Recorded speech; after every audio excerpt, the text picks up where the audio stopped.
बिस्मिल्लाहिर्रहमानिर्रहीम अस्सलाम वालेकुम। तुर्की वाले खांदे ने घोड़े का गोश्त। इस तो वो सख्त जान होंदे ने ते पहलवान बनदे ने।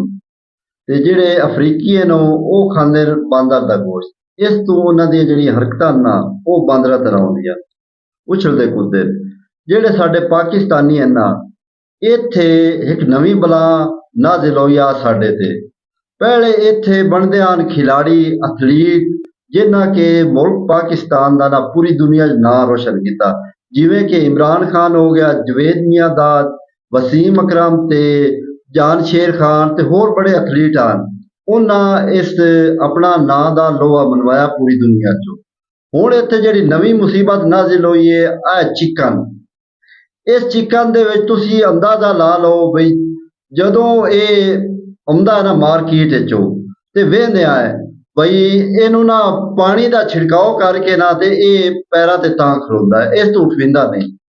ਅਸਾਂ ਜਿਹੜੇ ਪਾਕਿਸਤਾਨੀ ਆ, ਖਾਸ ਤੌਰ ਤੇ ਪੰਜਾਬੀ ਆ, ਅਸਾਂ ਇਹਨੂੰ ਬਣਾ ਲਿਆ ਗਿਜ਼ਾ ਤੇ ਸਾਡੇ ਪੈਰਾਂ ਚੋਂ ਸਾਡੇ ਪੂਰੇ ਜਿਸਮ ਵਿੱਚ ਜਿਤਨੀ ਜਾਨ ਹੈ ਵੀ ਅਸੀਂ ਬਵੀਏ ਨਾ ਤੇ ਸਾਥੋਂ ਉਠਵਿੰਦਾ ਨਹੀਂ।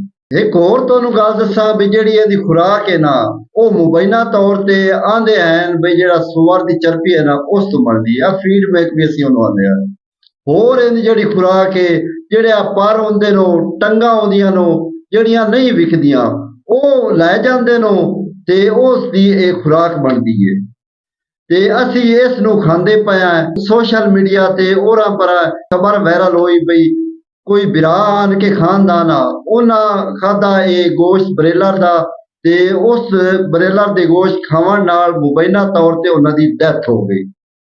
यार असी बतौर मुसलमान बतौर पाकिस्तानी क्यों नहीं बाईकाट करते? सानू केड़ी गल दी मजबूरी है?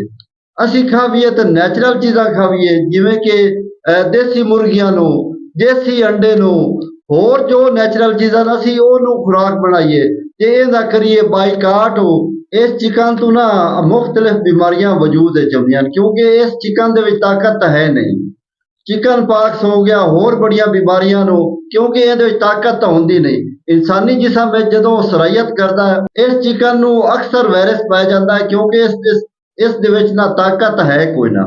वो जिहड़ा वायरस है ना उस गोश्त के जरिए इंसानी जिसम में सरायत करता है ते मुड़ जिहड़ा इंसान है ना वो भी बीमार हो जाता है क्योंकि इस ताकत है नहीं। लिहाजा बिरावो तुहानू एक अपील करदे हैं, ये जिहड़ी है ना ये जिहड़ा गोश्त है ना इस तो अपनी जान छुड़ाओ, इहदा बाईकाट लाजमी करो, इहनू बिल्कुल इहदे नेड़े ही ना लगो। नैचुरल चीज़ां खाओ जिहड़े कि तुहानू ताकत देंदियां ने। इतनी ही गल्लां जे जिंदगी दित्ती इजाजत, जे जिंदगी दित्ती मोहलत।